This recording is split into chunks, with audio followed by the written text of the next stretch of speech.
Why are you suddenly being asked to tip? When you just checked yourself out. You scan your groceries. You bag them yourself. You carry everything to the car. Then the screen turns around and asks, "Would you like to leave a tip?" And now you are standing there wondering, tip who? This is part of a bigger trend sometimes called tip creep.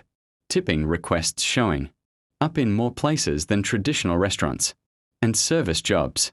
And self-checkout is one of the strangest examples. Because tipping used to feel connected to a service someone personally provided. A waiter serves your table. A delivery driver brings your food. A barber cuts your hair. But at self-checkout, the interaction can feel completely different. You're doing most of the work yourself. So why does the screen still ask? Here's the interesting part. The technology makes the request incredibly easy to present.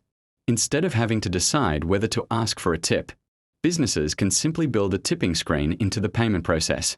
And that changes the psychology. You're standing there with other people behind you. The machine is waiting. There are buttons showing percentages.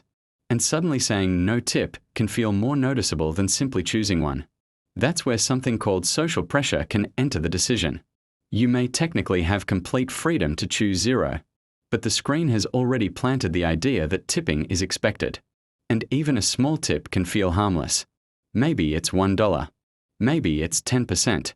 Maybe it's 20%. But here's the catch. When these requests appear frequently, small decisions can start stacking up. Imagine you encounter 5 tipping screens every week. If you leave just $2 each time, that's about $10 a week. Roughly $520 a year. Not because one tip was enormous. Because the decision happened again. And again. And again. And that's the bigger change. Tipping isn't necessarily becoming mandatory. The bigger shift is that the moment of asking is expanding.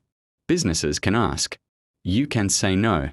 But once the tip screen appears, you're forced to make a decision you might never have considered before.